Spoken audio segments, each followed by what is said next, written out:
আসসালামু আলাইকুম, কেমন আছেন সবাই? আমি তো হমনি। আর আজকে একটি সিম্পল ডিজাইনের মধ্যে কেক ডেকোরেশন করব। অল্প সময়ের মধ্যে আসলে শুধুমাত্র স্টার নজেল দিয়ে কিভাবে সুন্দর কেক ডেকোরেশন করা যায়।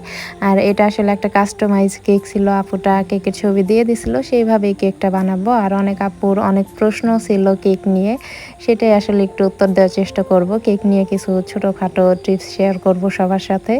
আর অনেক আপুরা আসলে জিজ্ঞেস করে, আপু তোমার কেকগুলো হাইট হয় না কেন, একদম ছড়ানো আর চিকন হয়, তুমি হাইটের মধ্যে কেক বানাও না, একটু উঁচু হইলে কেকটা ডিজাইনটা বেশি সুন্দর লাগে। এটা সত্যি, কিন্তু একটা জিনিস কি, যে কাস্টমারের যেরকম ডিমান্ড থাকবে, চাহিদা থাকবে, আমরা কিন্তু সেইভাবে কাজ করতে বাধ্য। এর জন্য আসলে সব জায়গায় তো আসলে সব রকমের জিনিস চলে না। যেমন অনেক জায়গায় আছে যে কাস্টমার চায় যে আমার কেকটা হাইটওয়ালা হবে, ডিজাইন দিয়ে দেয় যে হ্যাঁ এরকম হবে।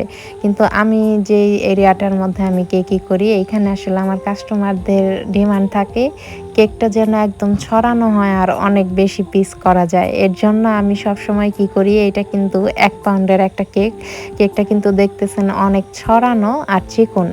এটা আসলে কাস্টমারদের ডিমান্ড থাকে যে কেক যেন ছড়ানো হয়, উঁচু যেন না হয়, কারণ উঁচু হইলে কেকটা বেশি পিস করা যায় না।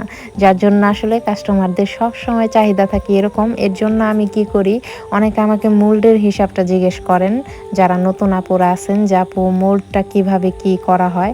এটা আসলে আমার সাথে মোল্ডের হিসাবে মিলবে না, কারণ হচ্ছে সবাই যেহেতু ছড়ানো কেকটা চায়, আমি 1 পাউন্ডের যে মোল্ড আছে, 1 পাউন্ডের কেকটা আমি 1 পাউন্ডের মোল্ডে না দিয়ে 2 পাউন্ডের মোল্ডে করি।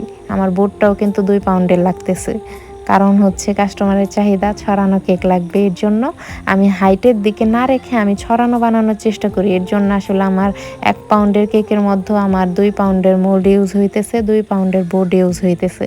1/2 পাউন্ড কেকের মধ্যে আমার 1 পাউন্ডের মোল্ড ইউজ হইতেছে, কারণ সবার ডিমান্ড হচ্ছে আমার কেক ছড়ানো হইতে হইব। এর জন্য আসলে আমার কেকগুলো এরকম চিকন হয় আর এত ফ্ল্যাট হয়। এটা আসলে কাস্টমারের চাহিদা অনুযায়ী, অনেকের প্রশ্ন থাকে এটা নিয়ে। আর এখানে আমি কিন্তু যে কালারটা তৈরি করছি, এই কালার নিয়ে অনেকে আসলে জানতে চান। এটা হচ্ছে আমি রেডমিনের ফুড কালার ইউজ করছি। আর এইখানে হচ্ছে রেডমিনের রোজ পিঙ্ক কালারটা আছে না, ওই পিঙ্ক কালারটা ইউজ করছি। আর সাথে হচ্ছে অল্প একটু নীল কালারটা দিয়ে দিছি। ওই নীল কালারটা দিলে কি হয়, যে আপনি বেগুনি চাইলে নীলটা একটু বেশি দিবেন, আগে নীল কালারটা মিক্স করবেন, তারপর হচ্ছে পিঙ্ক কালারটা দিবেন, দেখবেন এরকম বেগুনি কালার হয়ে গেছে। আর আপনি যদি লাইট পার্পল কালার চান, সেই ক্ষেত্রে পিঙ্ক কালারটা একটু বেশি দিবেন আর ব্লু কালারটা সামান্য একটু দিবেন। ওইটা আপনার চাহিদা মতন আপনি কালার মিক্স করে নেবেন, তাহলে এই কালারটা চলে আসবে। আর যারা পেজের কাজ করাতে চান, তারা হোয়াটসঅ্যাপে নক দিবেন, ফার্স্ট কমেন্টে আমি নাম্বার দিয়ে রাখবো। আর সরি আমার রিপ্লাই করতে লেট হয়, কারণ অনেক কাজে ব্যস্ত থাকা হয়, তার জন্য আবারও সরি যে আমার রিপ্লাই করতে অনেক লেট হয়। কেউ কিছু মনে করবেন না প্লিজ।